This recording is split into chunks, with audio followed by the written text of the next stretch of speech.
We are not aware of any broad support for linkage fees. What we're trying to do is stop a bad thing before it happens, and it is coming.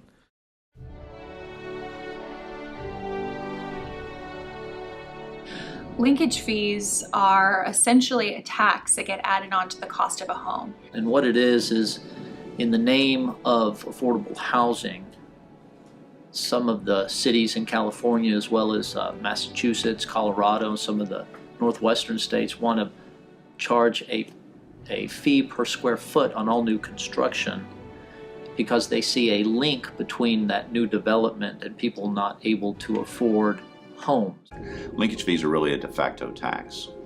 They're a tax on housing. It's a way for local governments to find a new revenue source to address affordable housing projects. While they have 11 other ways they can fund affordable housing. So cities can currently use bonds, lower permitting fees, negotiate with builders. It's nonsensical because why would you raise the price on all new homes and all new construction, which hurts the economy in general? This would be a significant increase, even if it was $1 or $2 a foot. The Real Estate Center at A&M estimates that for every $1,000 you raise the price of housing in Texas, 20,000 Texans are priced out of the market for a first-time or entry-level home. So the $2 square foot fee that the city of Austin was initially talking about in an average house of 2,000 square feet, you're talking $4,000 a house cost increase that is going to get passed along to the home buyer. If cities abuse it, then we'll be back here in 2 years saying, you know what, it didn't work. But we want the ability. I think our experience has been a little bit different in terms of yours, in terms of waiting for the abuse to occur before we want to stop something. I think we can sort of see this one coming, and I think the author certainly does.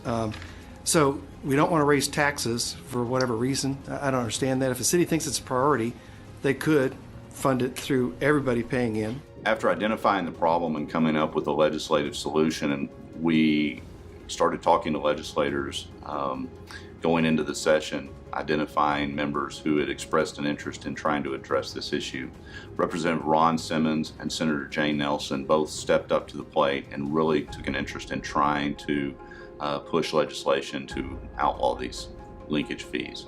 There was a lot of muscle on the other side on this bill. There's a lot of emotion around this because our districts are hurting. Yet he wants to tell Dallas what it can and cannot do in dealing with its homeless population. You don't vote on the taxes in Houston. The 140-day legislative process is interesting to say the least. Trying to get a bill through both chambers, through the dozens and dozens of steps the bill has to go through, has been described as trying to walk through a landmine, blindfolded and backwards. The cities and the Texas Municipal League that represents cities were very against the bill. Well, it's not just Austin, it's also Fort Worth, San Antonio, Corpus Christi, El Paso. Those cities are opposed to the bill. I'm not advised of all those cities. In addition to that, there are all sorts of procedural maneuvers that go on over in the Capitol. When the bill finally was set on the House floor, the second Representative Ron Simmons went up to lay out the bill and discuss what it does, what linkage fees are, why they're bad for Texas. Immediately, a representative was on the back mic and called a point of order. And so many bills in the Texas Legislature died simply because of point of orders. What happens with a point of order is if it's sustained, which is completely up to the Speaker of the House, the bill goes right back to committee. And by the time it goes to committee, the deadlines for passing a bill could already be approaching. So you very rarely have a second chance on getting that bill moved. So not only was one point of order called, several were called. I raise a point of order against further consideration of House Bill 1449. I raise a point of order. Raise a point of order against further consideration of House Bill 1449. And remember, this is in May, so we were already at the very end of session. We needed this bill to move. There were times that we felt like we weren't going to be able to get to the next step. This bill prohibits linkage fees all over the state of Texas so that we don't go the way of such as California, where there are $60 per square foot linkage fees in some cities out there. On a 3,000 square foot home, that would be another $180,000 on a price of a home for a linkage fee. Why would a developer Representative, why would a developer build affordable units when he can build market or she can build market rate units? Why? We're not saying that people shouldn't build those. We're saying that linkage fees on the backs of every other citizen is not the way to do that. We do not want to have a $150,000 house now cost $350,000. And I would assume you do not want that in your area as well. I don't want rents that would normally be $1,000. You're using assumptions based. Let me finish.